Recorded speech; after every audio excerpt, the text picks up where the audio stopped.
अस्सलामु अलैकुम। आज आपके पेश नज़र है एक खोजी का बहुत ही दिलचस्प वाक़या। खोज में अगर लालच आ जाए तो सारा इल्म ज़ाया हो जाता है। चोरों के खुरे खोजने वाले दही सुराग रसा का अनोखा किस्सा। एक दिन उसे अजब अठाई कीरे से वास्ता पड़ गया। तो इस किस्से को सुनने से पहले आपसे एक रिक्वेस्ट करूँगी कि मेरे चैनल को ज़रूर सब्सक्राइब कर लें, ज़्यादा से ज़्यादा शेयर किया करें और लाइक के बटन को भी प्रेस कर दिया करें मेरी हौसला अफजाई के लिए। तो आइए ये अनोखा और दिलचस्प किस्सा सुनते हैं। वो दिसंबर की सर्द रात थी। इस साल जाड़ा भी मामूल से कुछ ज़्यादा ही पड़ रहा था। जैसे ही मुर्ग ने बांग दी, अब्दुल्ला की आंख खुल गई। वो उठकर चारपाई पर बैठ गया। बुलंद आवाज़ से कलमा तैयबा पढ़ा, चेहरे पर दोनों हाथ फेरे, अपने कुर्ते के गिरबान में मुंह डालकर सीने पर फूंक मारी। चंद लम्हे साथ वाली चारपाई पर सोई अपनी बीवी ज़ैनब के खराटे सुनता रहा। फिर उसे आवाज़ दी, ज़ैनब उठ जाओ, नमाज का वक्त हो गया है। क्या है? ज़ैनब ने नींद में डूबी हुई आवाज़ में जवाब दिया और दूसरी तरफ करवट लेकर फिर ऊँघने लगी। मैं कहता हूँ अब उठ भी जाओ। क्या अजान हो चुकी? नहीं, अभी तो मुर्ग ने बांग दी है। मुर्ग ने अभी पहली बांग दी होगी। वैसे भी आजकल के मुर्ग वक्त बे वक्त बांगे देते रहते हैं। ज़माने के साथ इंसान तो बदला सो बदला, जानवर और चरिंद परिंद भी बदल गए। तुमने सुना नहीं, अब तो कौवे भी रात को बोलते हैं। कुर्ब क़यामत की निशानियां हैं। मैं तो सोने लगी हूँ, अभी अजान में बड़ा वक्त पड़ा है। अब्दुल्ला दोबारा चारपाई पर लेट गया और अजान का इंतज़ार करने लगा। काफ़ी देर अजान न हुई और मुर्ग ने दोबारा बांग दी तो वो सोच में पड़ गया। ज़ैनब ठीक ही कहती है, वक्त के साथ हर चीज़ बदल चुकी। शहरों के साथ साथ अब गाँव के माहौल में भी बड़ी तब्दीली आ गई है। रहन सहन के साथ लोगों के मिजाज भी बदल गए। वो छोटी छोटी बातें जो अब्दुल्ला अपने बुजुर्गों से सुनता और उन पर अमल करता आया था, आज उसके पोते पोतियाँ, नवासे नवासियाँ उन बातों का मजाक उड़ाते और हंसते थे। उसे याद था कि उनके यहाँ चिराग जलते ही दादी ऊंची आवाज़ से कलमा पढ़ती और फिर एक शेर सा पढ़ती, दीवा बले कुल बला टले, चिराग रोशन मुराद हासिल। उसी तरह रात को सोते वक्त जब चिराग बुझाया जाता तो तब भी कलमा पढ़ते। सोने से कबल तो ख़ास तौर पर कलमा पढ़ा जाता। बकौल दादी की अगर कोई बंदा सोते ही में अपने रब के पास चला जाए तो आखिर दम उसकी ज़ुबान पर कलमा होना चाहिए। इसी तरह सोकर उठने पर भी कलमा पढ़ा जाता। अब्दुल्ला को बचपन ही से ये रवायत पसंद थी। आज भी बिजली आ जाने के बावजूद जो ही मगरिब की अजान के साथ बत्ती जलाई जाती तो बेख्तियार उसकी ज़ुबान से वो मखसूस फ़िक्रे अदा हो जाते। सोचा जाए तो इन बातों पर अमल करने से नुकसान तो कोई नहीं था, पर आज की नस्ल माने भी। वो तो पुराने लोगों को जाहल और दकियानूसी कहती, पुरानी बातों और कदरों का मजाक उड़ाती है। अब इसी बात को लीजिए कि कुछ अर्सा पहले तक गांव में कहीं चोरी हो जाती तो पुलिस की बजाय खोजी को बुलाया जाता। अब्दुल्ला के बाप दादा भी खोजी थे। उसे ये पेशा विरासत में मिला।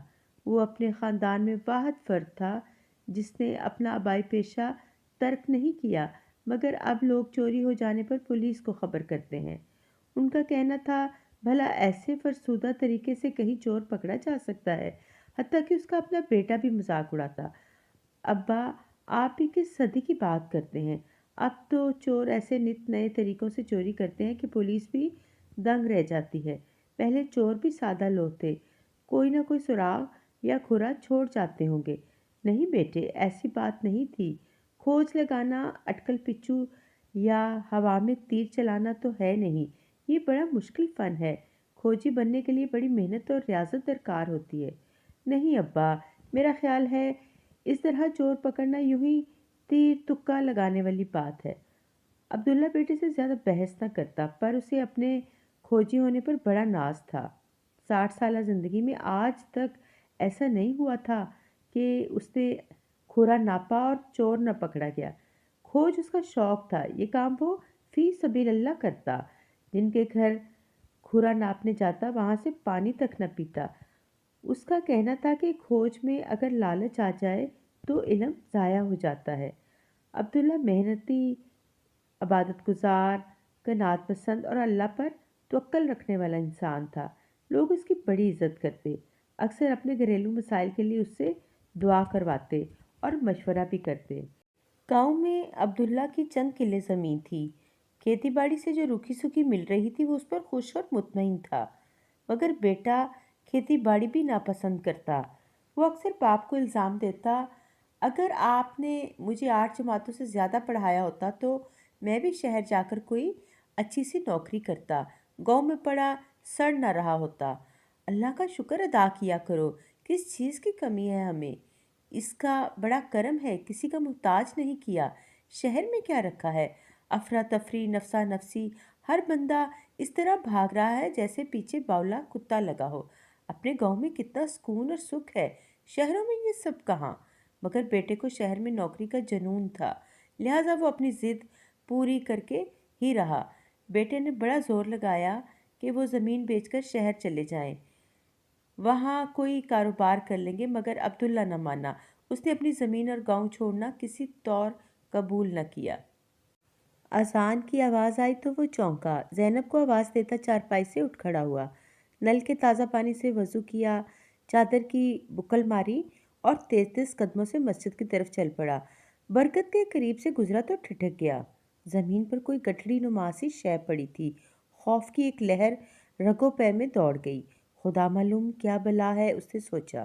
آخر ہمت کر کے آگے بڑھا، معلوم ہوا کہ کوئی آدمی ہے۔ عبداللہ نے اسے چھو کر دیکھا، وہ بے ہوش تھا۔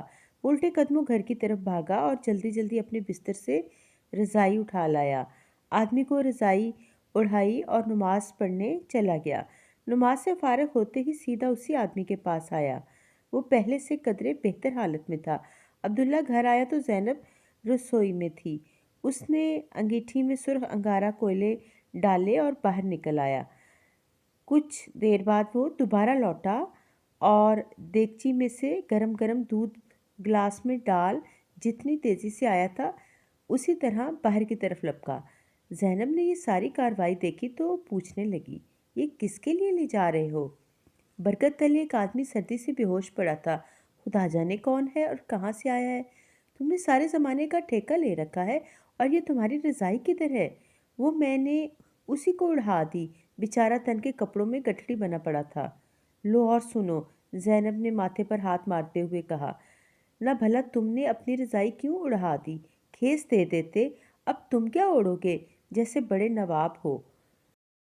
عبداللہ خاموشی سے دودھ کا گلاس لیے باہر نکل گیا۔ وہ شخص ہوش میں آ چکا تھا۔ عبداللہ نے اسے سہارا دیتے ہوئے درخت کے ساتھ ٹیک لگا کر بٹھایا۔ اس کے کپڑے نہایت گندے اور بوسیدہ تھے، جسم سے اٹھتی بو بھی بڑی واضح تھی۔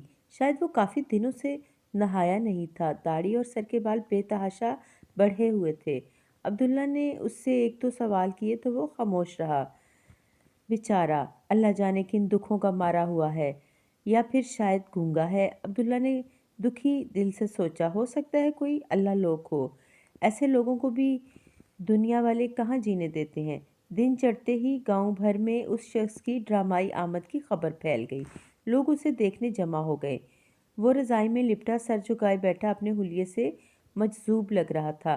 کچھ روز عبداللہ اس کے کھانے پینے کا بندوبست کرتا رہا، پھر آہستہ آہستہ گاؤں کے دوسرے گھروں سے بھی کھانا آنے لگا۔ چونکہ وہ بات چیت تو کرتا نہیں تھا، صرف اشاروں سے کام چلاتا، چنانچہ سائیں گونگا کے نام سے وہ مشہور ہو گیا۔ آہستہ آہستہ سادہ لوگ اور ضعیف العقیدہ لوگوں کا برگد کے نیچے ہجوم رہنے لگا۔ انہوں نے برگد سے ملحق جگہ پر ایک چھوٹی سی جھونپڑی بنا دی، جہاں سائیں بابا ہر وقت حق ہو کی گردان میں مصروف رہتا۔ دیکھتے ہی دیکھتے سائیں بابا کی دھوم دور دور تک پھیل گئی۔ لوگ اپنی اپنی آرزوؤں کے خالی کشکول لیے پہنچنے لگے۔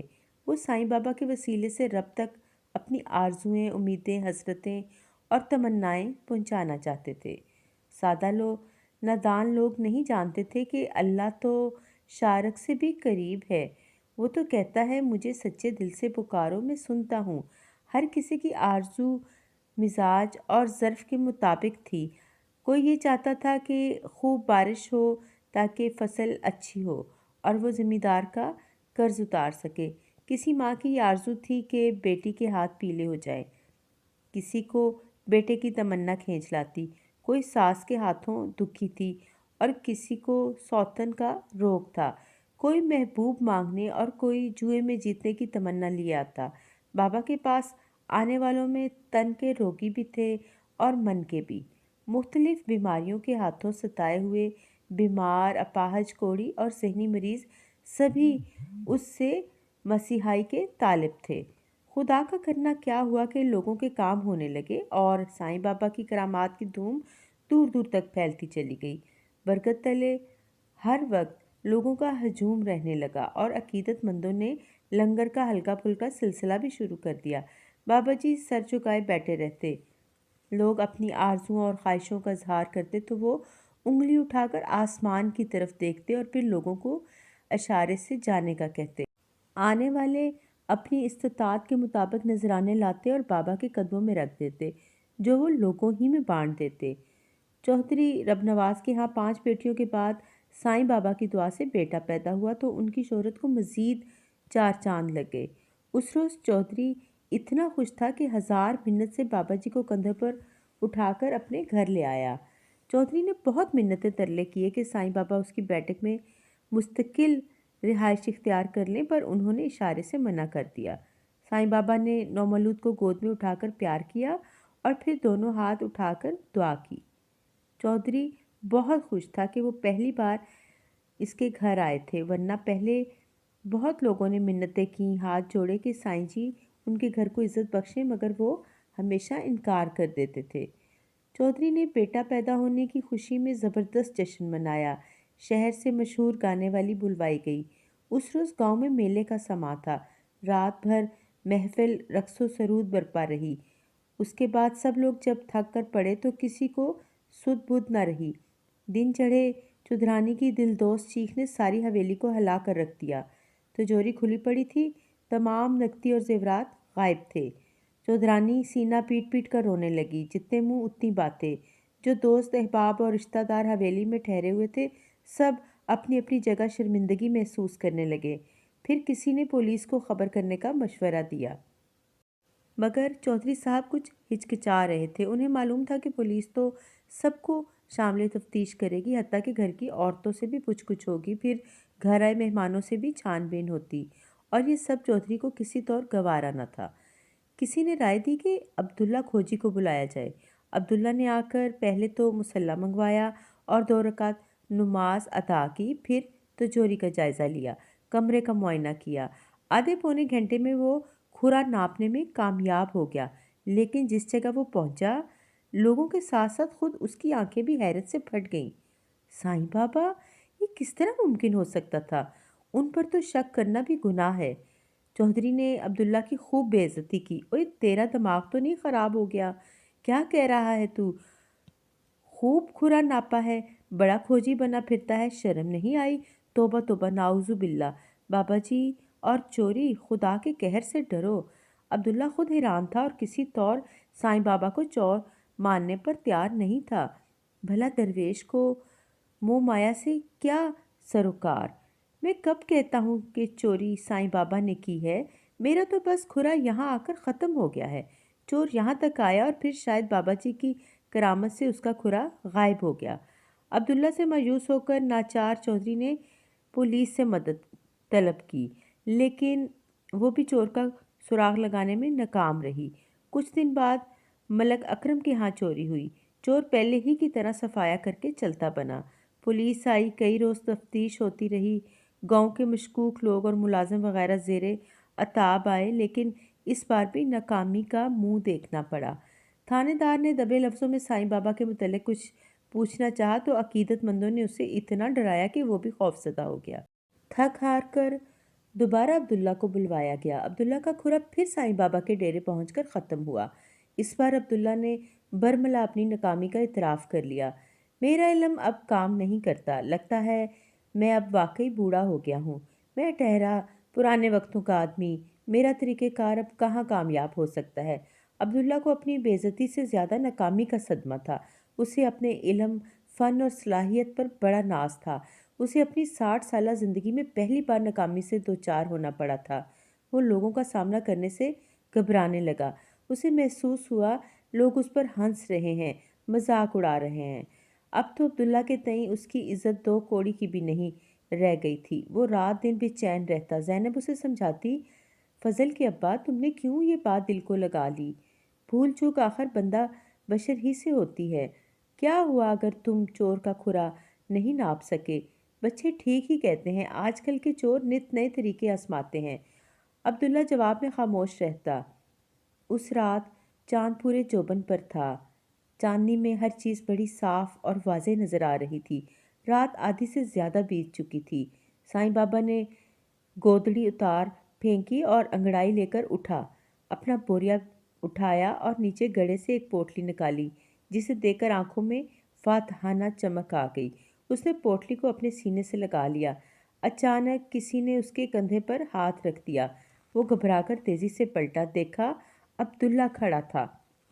उसे देखते ही साईं ने अपना दायां हाथ ऊंचा कर दिया। एक तेज धार खंजर उसमें दबा था। हट जाओ मेरे रास्ते से, वरना मैं जान से मार दूंगा। साईं बाबा ने खंजर अब्दुल्ला पर तान लिया। खंजर वापस रख लो, मैं तुम्हें कुछ नहीं कहूँगा। मैं तो सिर्फ ये देखना चाहता था कि वाकई मेरी खोज की सलाहियत ख़त्म हो चुकी है। मगर मुझे खुशी हुई कि मेरा इल्म मेरे पास है। तुम बेफिक्र होकर जाओ।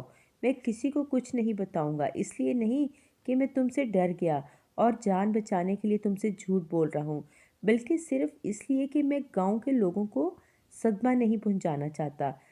इन सादा लोगों ने तुम्हें बड़े ऊंचे सिंहासन पर बिठा दिया था। तुम्हारी असलियत जानकर इन्हें बहुत सदमा होगा और नेकी पर से उनका एतबार उठ जाएगा। सुबह जब लोगों ने साईं बाबा को गायब पाया तो उन्हें बहुत दुख हुआ। वो सब लोग अब्दुल्ला को मोर्ते इल्ज़ाम ठहराने लगे। उनके ख्याल में अब्दुल्ला ने साईं बाबा पर चोरी का शक किया था, इसलिए वो चले गए। अब्दुल्ला सब कुछ खामोशी से सुनता रहा और अपनी सफाई में एक लफ्ज़ तक नहीं बोला।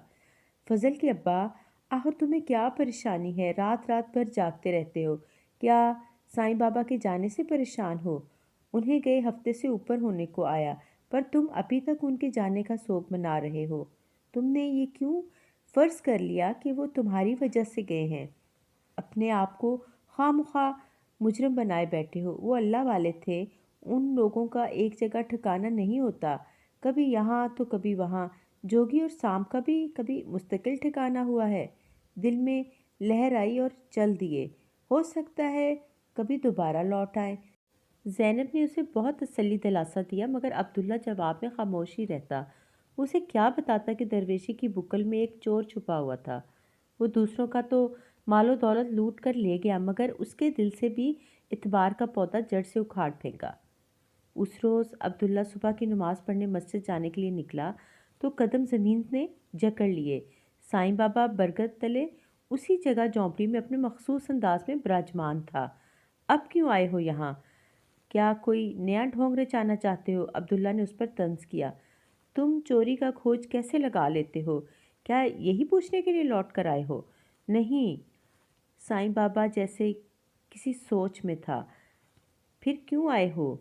जो कुछ तुम लूट कर ले गए थे वो काफ़ी नहीं था? चंद लम्हे खामोश रहने के बाद साईं बाबा बोला, मैं भी खोजी बनना चाहता हूँ। चोर और खोजी? बात कुछ समझ नहीं आई। अब्दुल्ला के लहजे में बेयकीनी और हैरत थी। नहीं मेरे भाई, मेरा मजाक मत उड़ाओ। मुझे ज़रूर सिखाओ कि तुम खोज कैसे लगाते हो। उसके लहजे में इल्तिजा थी। खोजी बनने का कोई कायदा कुलिया तो है नहीं, और ना ही ये कोई ऐसा इल्म है कि मैं तुम्हें पढ़ा सकूं। ताहम तुम्हें अपनी समझ और अक्ल के मुताबिक ये ज़रूर बताऊंगा कि खोजी बनने के लिए किन बुनियादी बातों की ज़रूरत होती है, मगर उससे पहले तुम्हें मेरी दो बातों का जवाब देना होगा। पूछो। साईं मुतवज्जा होकर बैठ गया। पहली बात तो यह है कि तुमने चोरी क्यों की? दूसरी ये कि जो कुछ तुम हासिल करना चाहते थे वो तो कर चुके, फिर लौट कर क्यों आए? चोरी मैंने इसलिए की कि ये मेरा पेशा है। मैं जब इस गांव में पहुंचा तो जेल से भागकर आया था। ये दाढ़ी वाड़ी मैंने पुलिस से छुपने के लिए बढ़ाई थी। जिस रात में तुम्हें मिला मैं थकन से चूर और कई रोज से भूखा था। तुम लोग मुझे न जाने क्या समझे। मैंने भी सोचा कि पुलिस से बचने का इससे बेहतर तरीका शायद और कोई नहीं। जब मुझे इत्मीनान हो गया कि मेरे बदले हुलिये में पुलिस भी नहीं पहचान पाएगी तो मैं चोरी करके चला गया। वो कुछ देर खामोश रहा, फिर बोला, तुम्हारी दूसरी बात का जवाब शायद मुझे खुद भी मालूम नहीं। अब मेरी बात का जवाब दो। खोजी बनने के लिए किन मराहल से गुजरना पड़ता है? खोज की पहली मंजिल पाने के लिए मन का आईने की तरह उजला और शफाफ होना शर्त है। मन को लालच, मकरोफरेब, रियाकारी और गरज से पाक करो। फिर अपने अंदर तवक्ल का एक दिया जलाकर बैठ जाओ। अंदर रोशनी हो तो खोज आसान हो जाती है। साईं कुछ देर खामोश रहा, फिर बोला, तुमसे मेरी एक इल्तिजा है, लोगों को मेरे बारे में कुछ मत बताना। अब्दुल्ला ज़ुबान से तो कुछ नहीं बोला, मगर उसके हाथों की गिरफ्त ने साईं को यकीन दिला दिया कि उसका राज राज ही रहेगा। एक दरख्वास्त और है, किसी तरीके से लोगों को मना कर दो कि वो मेरे पास ना आया करें। वो मुझे न जाने क्या समझते हैं। तुम तो जानते हो कि मैं। अब्दुल्ला ने साईं की बात काट दी और बोला, लोगों को आने से मत रोको। ये लोग तुमसे नहीं मांगते, ये तो सिर्फ अपने यकीन की डोरी से बंधे चले आते हैं। तुम ना होते तो कोई और होता। तुम्हारे सहारे आस का दामन फैलाए रहते हैं, मायूस और नाउम्मीद नहीं होते। अपने दुख दर्द तुम्हारे सामने बयान करके दिल का बोझ हल्का कर लेते हैं। वरना हम सब जानते हैं, मुरादें पूरी और दुख दर्द दूर करने वाला तो वो ऊपर बैठा है, नीली छतरी वाला। अब्दुल्ला ने शहादत की उंगली आसमान की तरफ उठाकर कहा, तुम मुझे नमाज और कुरान पढ़ना सिखा दो। शहर से आते हुए मैं कुरान पाक साथ लेता आया हूँ। कुछ देर इन दोनों के दरमियान खामोशी रही। फिर अब्दुल्ला बोला, अभी तुम सिर्फ अलफ का विर्द किया करो। बस सिर्फ अलफ? साईं ने हैरत से पूछा। हाँ, सिर्फ अलफ।